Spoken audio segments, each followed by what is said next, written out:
Hello friends, welcome to BSK competitive Adda YouTube channel. Friends, ఈరోజు వచ్చినటువంటి important updates అన్ని వీడియోలో చూద్దాము. వీడియో చూస్తున్నటువంటి వారు వీడియోని లైక్ చేసి ఛానల్ని సపోర్ట్ చేయండి. మీరు ఇచ్చేటువంటి ఒక చిన్న లైక్ చాలా ఎంకరేజింగ్ అండ్ మోటివేటింగ్గా ఉంటుంది. కాబట్టి లైక్ చేసి మీ ఫ్రెండ్స్కి అయితే షేర్ చేయండి. ఫస్ట్ టైం మన ఛానల్ని విజిట్ చేస్తే సబ్స్క్రైబ్ చేసుకొని బెల్ సింబల్ని యాక్టివేట్ చేసుకోండి.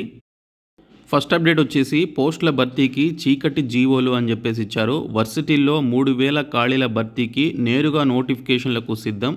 ఈ నెల 11న జీవోలు జారీ, గెజిట్లో పెట్టని ప్రభుత్వం అని చెప్పేసి ఆంధ్రజ్యోతిలో ఒక ఆర్టికల్ అయితే వచ్చింది. అధికారంలోకి వచ్చిన వెంటనే జీఓఐఆర్ వెబ్సైట్ను మూసేసిన జగన్ ప్రభుత్వం ఇప్పుడు కీలకమైనటువంటి ఉద్యోగాల భర్తీ జీవోలను రహస్యంగానే ఉంచుతోంది.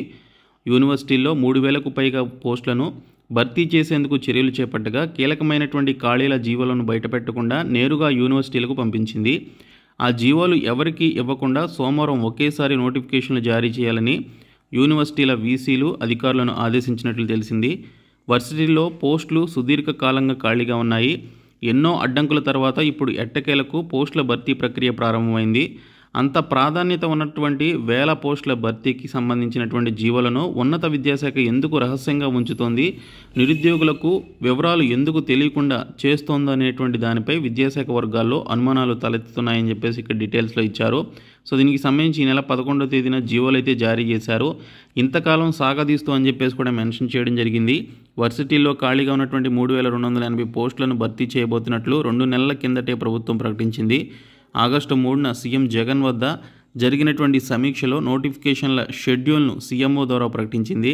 అదే నెలలో 23న నోటిఫికేషన్లు ఇస్తామని చెప్పేసి తెలిపింది. అయితే కారణాలు చెప్పకుండానే ఇంతకాలం సాగదీస్తూ వచ్చింది. తాజాగా సోమవారం నోటిఫికేషన్లు జారీ చేయబోతున్నట్లు విద్యాశాఖ మంత్రి బొత్స సత్యనారాయణ గురువారం ప్రకటించారు. అయితే ఆయన ప్రకటన తర్వాత ఖాళీల జీవోలు ఇస్తారేమోనని అందరూ ఎదురుచూడగా ఆయన ప్రకటనకు ముందే జీవోలు జారీ అయిపోయిన విషయం తర్వాత బయటకు వచ్చింది అని చెప్పేసి ఇక్కడ డీటెయిల్స్లో ఇవ్వడం జరిగింది. సెప్టెంబర్ 1న వర్సిటీల్లో మంజూరైనటువంటి పోస్టులు, ప్రస్తుతం పనిచేస్తున్నటువంటి వారు కొత్తగా ఎన్ని పోస్టులు అవసరం అనేటువంటి వివరాలతో రేషనలైజేషన్ జీవోలు జారీ చేసింది. వాటిని కూడా ఏపీ గెజిట్లో పెట్టలేదు. ఆ తర్వాత 2 వారాలకు మళ్ళీ వాటికి సవరణ జీవోలు జారీ చేసి రహస్యంగానే ఉంచిందని చెప్పేసి మెన్షన్ చేశారు.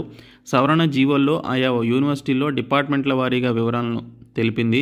దానికి అనుగుణంగా ఏ యూనివర్సిటీలో ఎన్ని పోస్టులు ఖాళీలు ఉన్నాయనేటువంటి తుది జీవోలను ఇప్పుడు రహస్యంగా జారీ చేసిందని చెప్పేసి ఇక్కడ డీటెయిల్స్లో అయితే మనకి క్లియర్గా అయితే మెన్షన్ చేశారు. సో ఆల్రెడీ జీవోలు కూడా రహస్యంగా జారీ చేశారు కాబట్టి ఇప్పుడు మనకి assistant, associate professors and professor పోస్టుల భర్తీకి సంబంధించి ఫ్యూ డేస్లోనే మనకి నోటిఫికేషన్ అయితే వస్తుంది.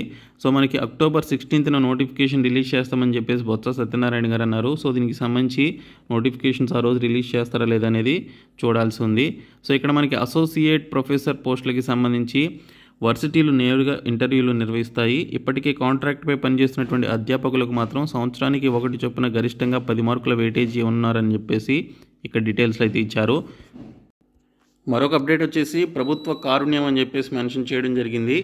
కోవిడ్తో మృతి చెందినటువంటి ఉద్యోగుల కుటుంబాల్లో ఒకరికి ఉద్యోగం, గ్రామ వార్డు సచివాలయాల్లో ఉద్యోగాలకు 241 మంది అర్హులు, ఇప్పటికే 164 మందికి నియామక ఉత్తర్వులు జారీ, మిగిలినటువంటి వారికి వెంటనే నియామక ఉత్తర్వులు జారీ చేయాలని సీఎస్ ఆదేశం అని చెప్పేసి ఇక్కడ డీటెయిల్స్లో ఇచ్చారు. సో మనకి కోవిడ్-19తో మృతి చెందినటువంటి ప్రభుత్వ ఉద్యోగుల కుటుంబాల పట్ల రాష్ట్ర ప్రభుత్వం కారుణ్యం చూపుతోంది. కోవిడ్తో 2917 మంది ప్రభుత్వ ఉద్యోగులు మృతి చెందగా వారి కుటుంబాల్లో ఒకరికి చొప్పున కారుణ్య నియామకాలను చేపట్టిన విషయం తెలిసిందే. గతంలో కారుణ్య నియామకాల కోసం 2744 మంది దరఖాస్తు చేసుకోగా 1488 మందికి ఉద్యోగాలను కల్పించింది. పెండింగ్లో ఉన్నటువంటి దరఖాస్తుదారులకు గ్రామ వార్డు సచివాలయాల్లో ఖాళీగా ఉన్నటువంటి పోస్టుల్లో కారుణ్య నియామకాల కింద ఉద్యోగాలు కల్పించాలని ఇటీవల ప్రభుత్వం ఆదేశాలు జారీ చేసింది. మృతి చెందినటువంటి ఉద్యోగికి మైనర్ పిల్లలు ఉంటే వయస్సు, విద్యార్హతల ఆధారంగా జీవిత భాగస్వామికి ఉద్యోగం ఇవ్వడానికి ప్రాధాన్యత ఇవ్వాలని ఆదేశాల్లో స్పష్టం చేశారు. గ్రామ వార్డు సచివాలయాల్లో ఖాళీగా ఉన్నటువంటి ఆయా పోస్టుల విద్యార్హతలు, సాంకేతిక అర్హతలు ఆధారంగా కారుణ్య నియామకాలను భర్తీ చేయాలని చెప్పేసి ఆదేశించారు. ఈ ఆదేశాల నేపథ్యంలో గ్రామ వార్డు సచివాలయాల్లో కారుణ్య నియామకాల కింద ఉద్యోగాల కోసం 330 దరఖాస్తులు వచ్చాయి. ఇందులో 241 దరఖాస్తులు అర్థమైనవిగా గుర్తించారు.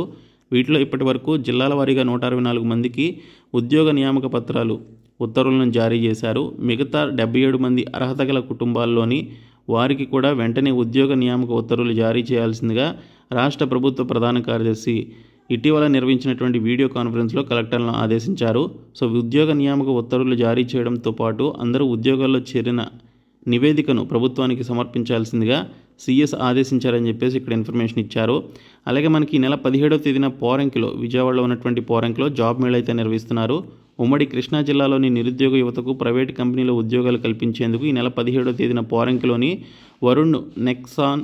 వరుణ్ నెక్సా షోరూమ్ ఆవరణలో జాబ్ మేళా నిర్వహిస్తున్నట్లు ఇక్కడ తెలపడం జరిగింది. సో ఉమ్మడి కృష్ణా జిల్లా ఉపాధి అధికారి డి విక్టర్ బాబు ఒక ప్రకటనలో తెలిపారు. సో కంపెనీలోని 60 పోస్టులను భర్తీ చేసేందుకు ఈ మేళా నిర్వహిస్తున్నట్లు పేర్కొన్నారు. 10 ఇంటర్, ఐటీఐ, డిగ్రీ పూర్తి చేసినటువంటి 18 నుంచి 28 సంవత్సరాలలోపు వయసున్నటువంటి వారు సో ఈ మేళాలో పాల్గొనవచ్చు. సో దీనికి సంబంధించి నెల 17వ తేదీలోగా APSSDC.in వెబ్సైట్లో వివరాలను నమోదు చేసుకోవాలని చెప్పి సూచించడం జరిగింది. సో ఇక్కడ ఒక నెంబర్ కూడా ఇచ్చారు. ఈ నెంబర్కి మీరు కాంటాక్ట్ అయ్యి డీటెయిల్స్ తెలుసుకోవచ్చు. ఇంకా the cotton corporation of India limited నుంచి, వరంగల్లో ఉన్నటువంటి సెంట్రల్ గవర్నమెంట్ ఆర్గనైజేషన్ నుంచి మనకి field staff and office staff ఉద్యోగాలకి సంబంధించి టెంపరీ బేసిస్ కింద BSc agriculture, BCom and any degree qualifications ఉన్నటువంటి వారికి వాకిన్ ఇంటర్వ్యూ ద్వారా రిక్రూట్మెంట్ అయితే చేస్తున్నారు. సో ఈ మంత్ 20వ తేదీన వాకిన్ ఇంటర్వ్యూ అయితే ఉంటుంది. 24,000 రూపాయల నుంచి 36,000 రూపాయల వరకు శాలరీస్ అయితే ఉన్నాయి. మీరు COT.org.in అనేటువంటి సైట్లోకి వెళ్ళి అప్లై చేయండి.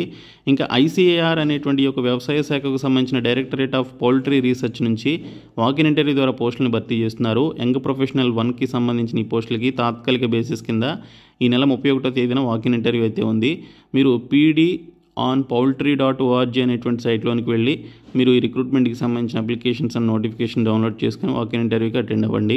సో ఇవి ఈరోజు వచ్చినటువంటి అప్డేట్స్. సో ఈ వీడియోని మీ ఫ్రెండ్స్కి షేర్ చేయండి. Thank you.